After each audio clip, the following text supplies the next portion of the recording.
Hi, welcome to this week's edition of Vineyard Spotlight. I'm your host, Miranda Post, and today I am with Michelle Vivian Jemison, who is the Access Coordinator and Instructor here at MVTV.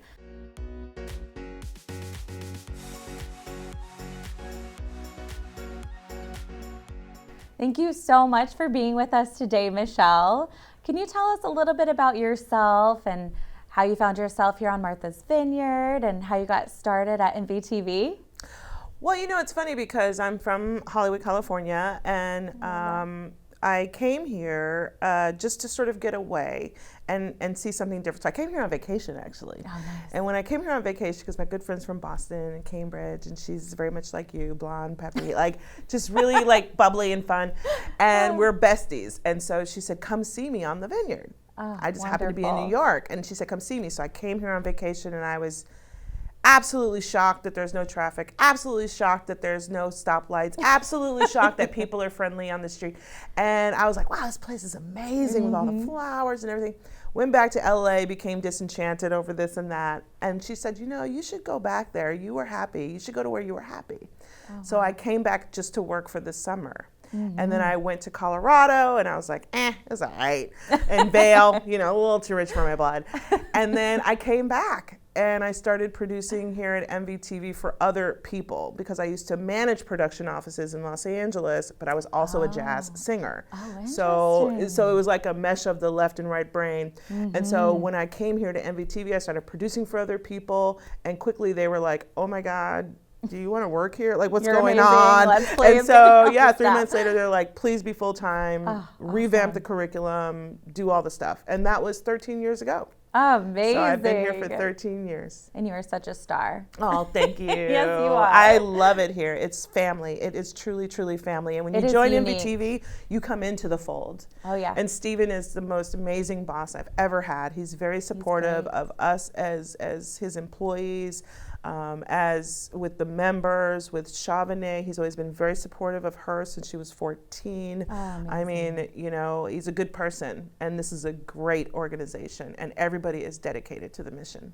Absolutely, and you can see it. It's just very apparent when you walk in. You can feel it. It feels like you're coming home. Yeah. You have a family here. Yeah. Can you give us a little background, a little history on MVTV, on the station, and how it came to be here on Martha's Vineyard? Absolutely. So, public access is here to provide the community, the immediate community, with the avenue to use digital media to tell the stories they'd like to tell and to highlight community happenings.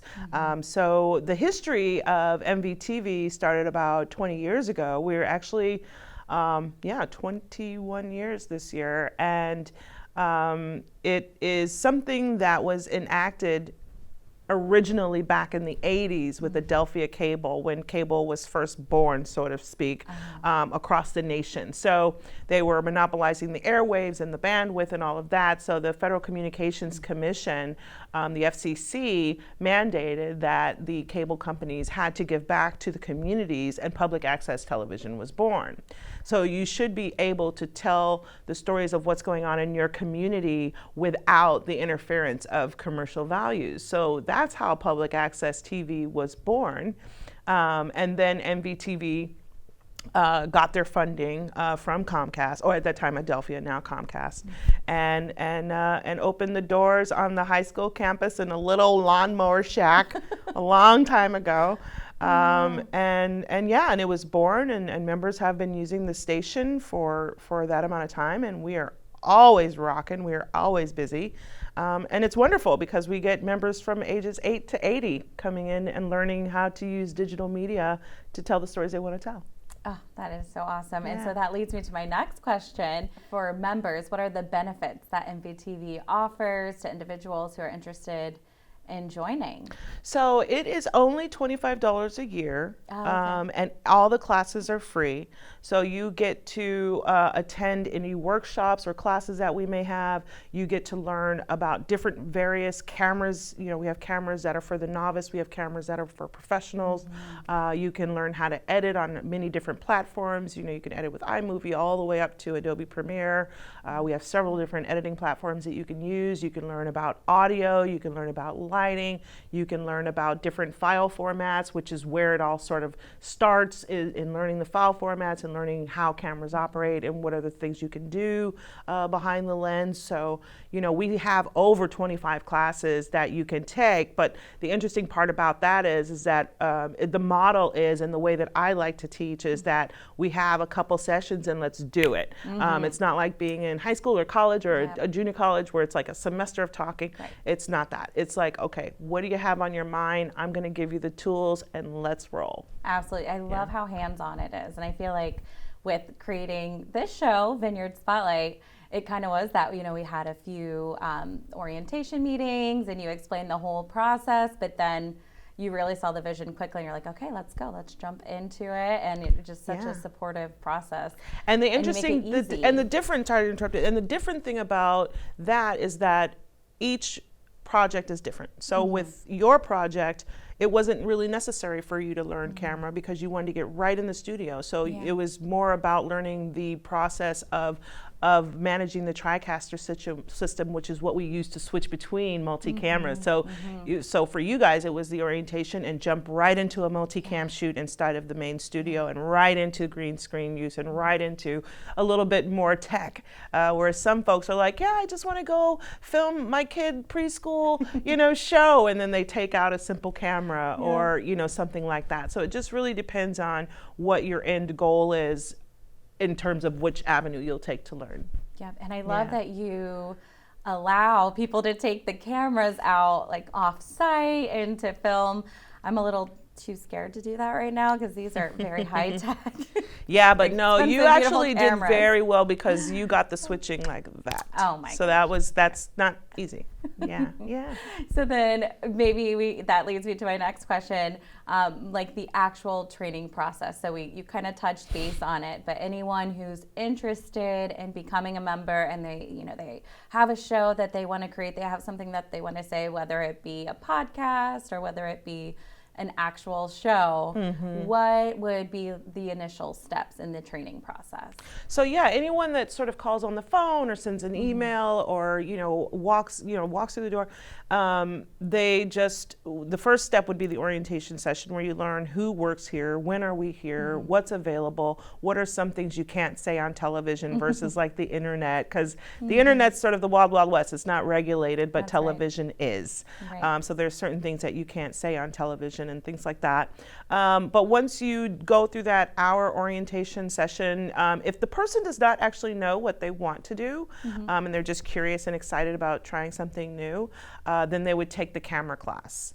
And after the camera class, which is only 2 sessions of 2 hours apiece, so 4 hours of training, and then, if we're still chatting about what you want to do, then I take them through the editing process, which is 3 days of 2 hours apiece, so 6 hours of training.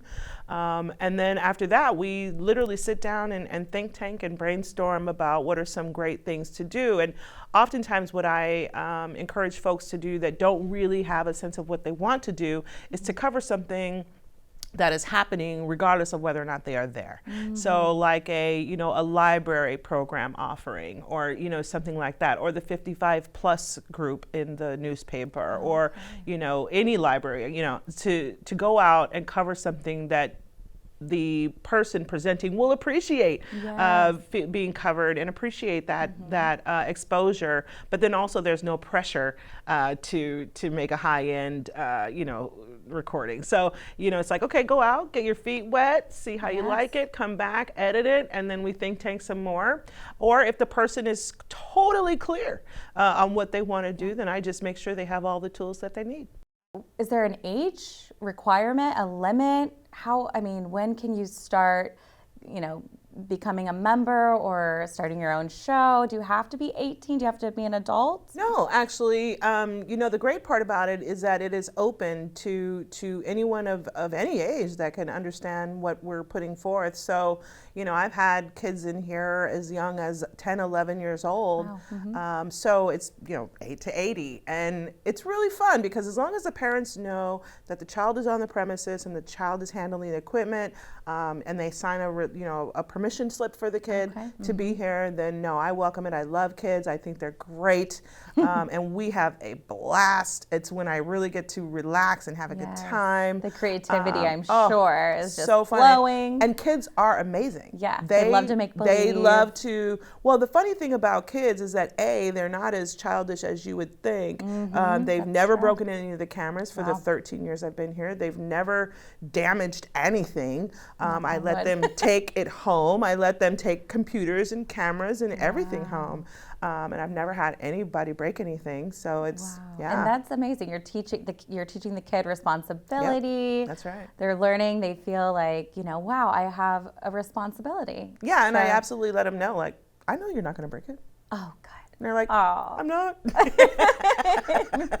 I love it. So if they come in, do they typically will come in and say, like, I have an idea, the parents will support them, or is it usually during these summer camps? So it's a wide range, actually. I just finished making a video with a young man from the charter school, Ben Saunders, and he is a surfer who is self-taught, and I mean self-taught, not YouTube University, nothing like that. So he, during COVID, taught himself how to surf. Amazing. And he had to do a project for school, so his mom brought him in, and they went through the whole process together. And she was his camera person, and then they both learned how to edit. And today was the deadline for that, and they finished yesterday. So it could be the child on their own, because even then she was like, I don't have to be here, so maybe he'll open up more. So the parent doesn't have to be here, or the parent can be here and be a part of it. Or the child knows. And sometimes the funny thing is, 'cause I also do internships and mentorships, so that part of it is very interesting, because obviously an internship is more about academics, and so that is for the child that is like, I got everything figured out, I just need to do this thing for this.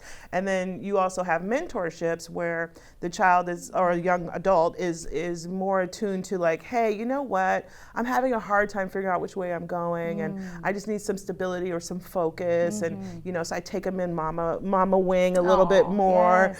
So it just really depends on what the child needs and what I sort of feel from the child and what the child communicates to me, which direction we go. Oh, I love that. Yeah. That's super awesome. It's I really cannot fun. wait to watch the surfer video. video. Man, it's just so great. It really is a breath of fresh air to awesome. have such a wide range of members, and every day is different. Yeah. Oh, that's great. And so if you do shoot something on any of the MVTV cameras or in the studio, does it need to be aired on MVTV? How does that work, the broadcasting? For adults, yes. So we want to make sure that people are not using MVTV as their personal private production company and they're going out and making a business. Like, you absolutely cannot do that, because we are funded by the members of this community through their Comcast cable bill. So it would be more or less inappropriate for members of the community to come in and treat us as if we're going to just help their business kind of thing. Yes.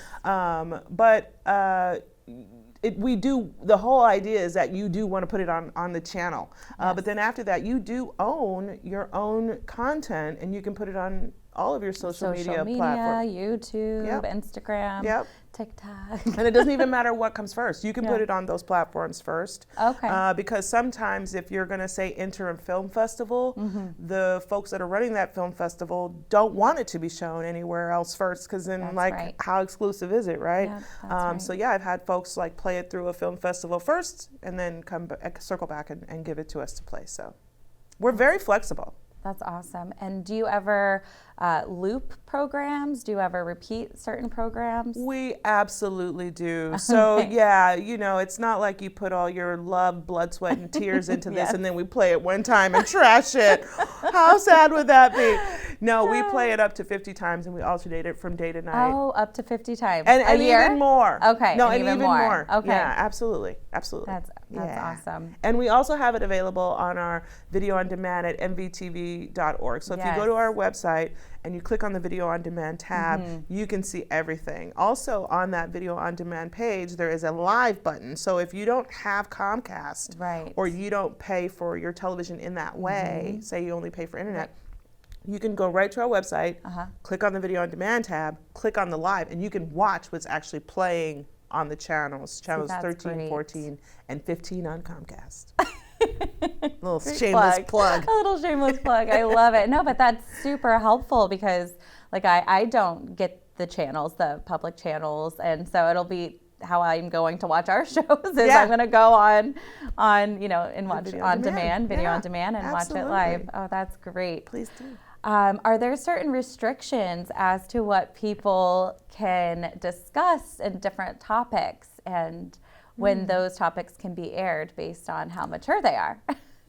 Actually, no. No? No. Okay. There's no parameters. So the thing is that it's really about freedom of speech and freedom of expression. Okay. You cannot slander anyone.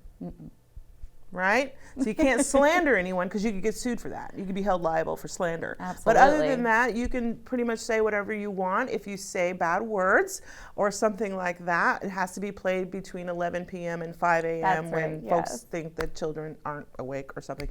But, so we do have to have those parameters so that young people aren't just being imbibed with bad language and, controversial ideas in that regard. But other than that, no. I love it. All right, perfect. It's been such a treat interviewing you, Michelle. It's been a treat chatting with you, Miranda. It's so great. And you guys are doing such a great job. Thank you so much. It's been so much fun just interviewing different members from our community and just getting to know their story and the background of their business organization. So it's been a huge treat for us, for sure. So very excited about that and to see these live. It'll be great. Can you remind us one more time how we can get in touch, how we can become members? Sure. Just a quick little process. Absolutely. So you can visit the website at mvtv.org and there you'll find our address and obviously our phone number, or you can call the station directly and ask to speak with me, Michelle, and we take it from there. So just to double back a little bit, before Corona, before the virus situation, I used to have classes of 6 to 8 people. But now, just because of my concern for, maybe some older generational people at home and things like that, a lot of my classes are one-on-one. So there's a lot more flexibility. So, if you say, hey, Mish, I can get together on Friday at 3, can I do the camera class? I'm like, yes, you don't have to wait for the schedule to circle back around. So it's very much tailored to your schedule, to your needs. And it's just a very flexible and relaxed environment. Low stress, no stress. Let's tell the story. Thank you so much for joining Jen, Mel, and myself for this season of Vineyard Spotlight. We are so excited about this project, and we're so happy that we get to shine a light on a lot of our Vineyard's community and businesses. And we hope to do that for you. Please reach out if you're interested in being interviewed. We'll see you next season.